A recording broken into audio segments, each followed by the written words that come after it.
After living for 5 years with her Aunt Dete without being allowed to leave the house, an orphan girl called Heidi is being taken to the Swiss Alps to stay with her grandfather. Dete has gotten a job in Frankfurt and can't take Heidi with her, which is why she ignores the neighbors' warnings about Grandpa being antisocial and possibly dangerous. On their way up the mountain, Heidi takes off her boots and dress to run around in her underdress, preferring the freedom of movement to being fashionable.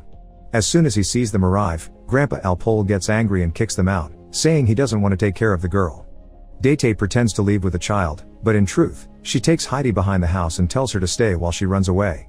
Alpohi notices this and yells at Dete, but Heidi tells him she doesn't want her either. Refusing to accept the girl in his life, Alpohi enters his home and locks the door, so Heidi decides to sleep in the barn with the goats. The next morning, Alpohi gives Heidi some goat milk as breakfast and then takes her to church. The priest takes a close look at Heidi and declares her healthy and strong. He thinks it's Alpohi's duty to take care of his own blood, but since Grandpa won't change his mind, the priest comments he'll be going to Mayenfeld in 3 days so he can take Heidi with him to see if any farmer will have a use for her. When they return home, Heidi wonders if she should sleep in the barn again, and Alpohi tells her she can sleep wherever she wants. Since Alpohi only has one bed and one chair, Heidi looks for another spot and finds a set of stairs that she climbs to find an attic full of hay. After deciding that will be her bedroom, Heidi tells Alpohi that she would rather not leave, but gets no answer. The following day, goatherd Peter comes over to pick up Alpohi's goats and Grandpa gets the chance to ask him to take Heidi with him for the day, perhaps even teach her how things are done in the mountains. After Alpohi gives Heidi some cheese and sausage for her lunch, Heidi is happy to join Peter and spend the day running with the goats, enjoying this much more than being inside the house all day like her aunt used to make her. While Heidi has fun, Peter takes a bite from her food, then blames it on the goats when Heidi notices. Suddenly, 2 goats begin fighting and Peter hits them with a stick to make them stop. Heidi greatly disapproves of this and, after making him stop, she offers a deal: if he never hits a goat again, she'll give half of her food to him every day. Peter gladly accepts, but asks her to promise not to tell Alpohi because people in town say he killed someone in the past. When Heidi returns home, she acts awkwardly around her grandpa and says she'll sleep in the barn, so Alpohi quickly guesses she's heard the rumors. He asks Heidi what she trusts more, rumors, or her own eyes and ears. Heidi chooses her own judgment and hugs Alpohi before going to sleep in the attic. The next day, while Heidi continues to have fun and bond with Peter, Alpohi does some carpentry to show his granddaughter how touched he is by her affection. When Heidi comes home, she's surprised to find a second chair at the table and some fantastic news: Alpohi will allow her to stay for good. Weeks pass and Heidi has fun with Peter every day, she even cuts her hair to be more comfortable. One day, Peter tells her he won't be coming for a few months because he'll be going to school, so they'll see each other again in the spring, but she should come by his house to visit him sometime.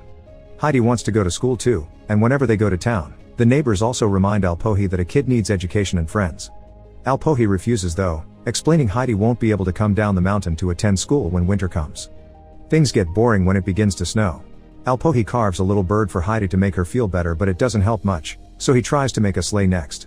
This actually works well, and the two of them have fun sleighing down the mountain before Alpohi drops Heidi at Peter's for a playdate. Heidi gets to meet Peter's mother and grandmother, but his dad is dead. The grandmother is blind and there aren't many things she can eat because she's missing most of her teeth, which is a problem because all they have to eat is stale bread. Peter isn't doing well at school and doesn't understand why he needs to learn to read because he doesn't need it to herd goats, but his mother doesn't allow him to quit. When Alpohi comes to pick Heidi up, she tells him she's realized how lucky she's to have him. Years pass and Heidi lives a peaceful happy life with her grandpa. One day, Dete comes back saying she's found a nice place for Heidi with her employers, which would allow her to make friends and go to school. However, Alpohi refuses to allow Heidi to leave and points out how Dete suddenly cares about her niece all of a sudden. Embarrassed, Dete responds she only left Heidi because she didn't have a choice back then. She argues with Alpohi but doesn't get to change his mind, so Dete pretends to leave when actually she goes further into the mountains to find Heidi among the goats.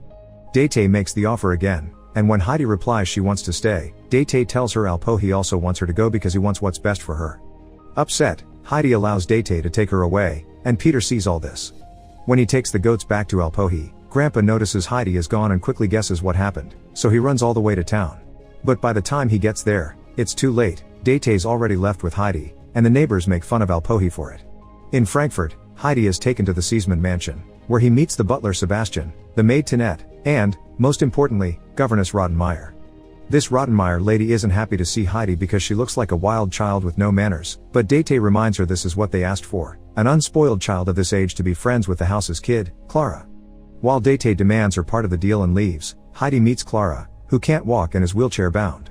The girls immediately hit it off, and when Heidi accidentally pushes Clara's chair against the table, Clara lies to protect her and tells Rottenmeier that it was her fault.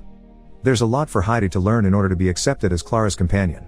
They wash her, give her a proper dress and boots, teach her table manners and forbid her from running around the house or being loud. Heidi must also take classes with Clara and shocks everyone when she confesses she can't read. Rottenmeier wants to get rid of her, but she can't do that until Clara's dad comes back from his trip, so in the meantime, the instructor must teach Heidi how to read while still keeping up with Clara's lessons. Heidi adapts quickly to the rules of the house, but she doesn't change entirely and keeps most of her quirks. She still prefers nature over a house and dreams of the mountains every night, and whenever she can get away with it, she hides bread rolls in her pockets. She and Clara grow very close. This bond inspires Clara to share what happened to her. After her mother's death, Clara became so ill that she lost her ability to walk.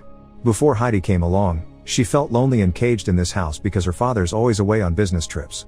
One afternoon, Heidi refuses to take the daily nap and asks Sebastian to open a window for her. Sadly, she still can't see the mountains, causing Sebastian to explain that in order to see the mountains from here, she would have to get into the very tall city tower. Afterward, Heidi sneaks Clara out of the house and shows her around the city, because Clara is never allowed to go outside. When they find the city tower, Clara waits by the door while Heidi goes as high as possible, only to get disappointed when not even up here it's possible to see the mountains. Clara is a little nervous to be alone, but her mood improves when she finds a person selling kittens and decides to buy them all. Back at the house, Rottenmeier panics when she can't find the girls and sends all the servants out to search for them. It's Sebastian who finds them, and Clara fortunately covers the kitties with the blanket they came with before he can see them. When they return home, Rottenmeier tries to scold them, but ends up sneezing like crazy because of her allergies. The cat suddenly jumped off Clara's lap, scaring Rottenmeier so badly that she climbs on the furniture, making everyone laugh. Later at dinner as punishment, Heidi isn't allowed to eat. Instead she must stand in the corner of the room, facing the wall during the whole meal. Rottenmeier promises that next time she'll send her to the cellar with the rats. Heidi won't stand for this, so after dinner, she picks up all the bread rolls she's saved for Peter's grandmother and tries to leave. Rottenmeier stops her, reminding her she's lucky to be receiving fancy clothes and proper education. But what truly makes Heidi feel bad is seeing a disappointed Clara crying and rushing to her room. Since that day, Heidi's dreams get worse, and Clara won't leave her room. Tinette explains she's sick and blames Heidi for it. Feeling even worse now, Heidi visits Clara once her doctor says she's feeling better, and reassures her it's not because she hates her that she wants to leave. Clara understands but still doesn't want Heidi to go because she's all she has. With Heidi back at her side, Clara begins leaving her room again and attends classes, but reading isn't coming easily for Heidi. A couple of days later, Clara's father Mr. Seesman finally comes home and brings with him grandmother Seesman, who Rottenmeier isn't happy to see. Clara is very excited to reunite with her family, and both Seesmans are glad to finally meet Heidi too. Mr. Seesman in particular is very satisfied with how better Clara looks thanks to his idea of getting her a friend, but Rottenmeier tries to change his mind by explaining Heidi continues to be wild and won't learn to read. However, grandmother Seesman would rather confirm it with her own eyes than trust Rottenmeier's word. Later in the evening, grandmother Seesman reads Heidi a bedtime story but doesn't finish it because she wants Heidi to do it. Heidi confesses she can't read because Peter said it was useless, so grandmother Seesman reminds her that she mustn't trust everything she hears. Since Heidi loves stories and is desperate to know how this one ends, she accepts to put more effort and practice more often. The next day, grandmother Seesman tells her son that Heidi is wonderful and she can learn to read with the right encouragement, but she can tell the kid isn't happy because this house goes against everything she is. Mr. Seesman refuses to let Heidi go because she makes Clara happy, but grandmother Seesman points out he wants her to stay because she makes him feel less guilty about leaving Clara alone all the time. Things don't get any easier when strange noises begin echoing around the house every night, and sometimes Sebastian even finds the front door open. All the servants and even Rottenmeier think there may be ghosts in the house, but Mr. Seesman doesn't believe it. With every day that passes, Heidi practices her reading more with the book that grandmother Seesman left her, and eventually manages to read the whole story to everyone. The teacher takes all the credit, and Mr. Seesman decides this shows Heidi is good enough to stay in the house for good. This makes Clara very happy, but Heidi is upset and cries every night before falling asleep. One evening, after grandmother Seesman has already gone back to her own house, Mr. Seesman is playing a game of chess with the doctor when suddenly, they hear the noises the servants had warned them about. The men grab their guns, thinking it may be thieves, but it turns out it's just Heidi sleepwalking. She comes down every night, opens the door, and stares at the distance before returning to her room and lying down at the end of the bed like she would do with a goat. When the doctor checks on her and finds her freezing, Mr. Seesman looks for a blanket in the closet and finds a new pile of bread rolls Heidi has been saving. Then, Heidi wakes up, and when the doctor asks her if she's in pain, Heidi explains her chest hurts. Afterward, the doctor has a chat with Mr. Seesman in private to explain Heidi is ill with homesickness and her nerves are in quite a state, so she should be sent home. At first, Mr. Seesman refuses, but then he spends the night thinking about what happened to his wife. The next morning, when Clara asks about the ghost, her father explains it was Heidi sleepwalking because she's suffering, which is why they'll be sending her home. Clara gets incredibly upset by this news and throws a fit, screaming a Heidi too before she leaves for her bedroom. Heidi is happy to hear she'll go back to Alpohi, but she still worries about Clara and tries to talk to her, yet Clara won't open the door. When the time comes for Heidi to leave, the servants prepare a basket full of bread rolls and other foods she can take to the mountains. Heidi hands Mr. Seesman her wooden bird to be given to Clara and makes him promise she'll visit her one day. After Heidi is gone, Rottenmeier points out they'll finally have peace again, but karma soon proves her wrong. There's still a kitten around the house. As Rottenmeier panics, Tinette picks the kitten up and decides to name it Heidi. As soon as she arrives back in town, the first thing Heidi does is take off her boots and reunite with Peter. She stops by his house to say hi and drop off the food, then she runs up the mountain and, after ditching her fancy dress, she finally reunites with her beloved grandfather. Heidi easily returns to her old routine and spends her days running through the mountains while herding the goats with Peter, but there still are a few changes. She's finally allowed to go to school, so during the winter months, she and Alpol move with the goats to a house in town. Her new teacher is much stricter than Clara's, and sometimes there are physical punishments for misbehaving. Her class laughs at her when she confesses she wants to be a writer when she grows up, but at least she does well in her studies, unlike Peter, who still has trouble reading even when Heidi tries to help him. All the interesting things that happen, Heidi puts on letters for Clara, also saying she misses her a lot and that she should visit. When the letter reaches Clara, it makes her feel bad because she didn't even say goodbye, so grandmother Seesman gathers a bunch of servants and together they take Clara up the mountain. While the girls reunite with glee, grandmother Seesman has a drink with Alpol and asks him if Clara could stay for a few days, offering to pay a fee. Alpol is glad to accept but turns down the money, saying Clara is a guest.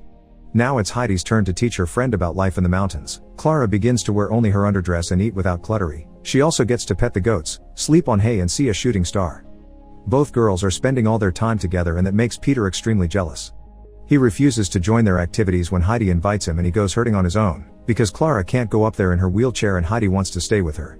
One morning, Peter arrives before the girls are up and finds the wheelchair outside the house.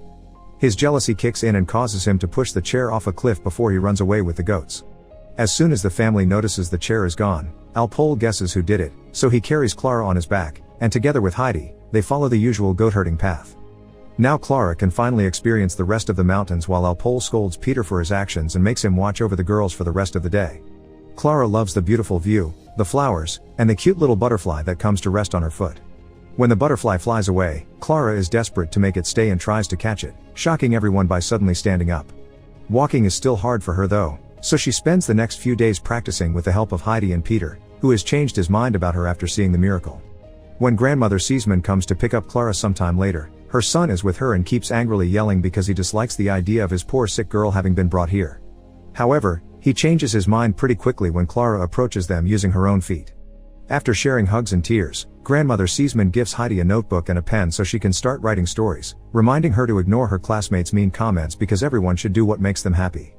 After saying goodbye to Clara with a tight hug, Heidi returns to her daily routine with Peter, but from now on, she takes her notebook with her so she can write a little every day.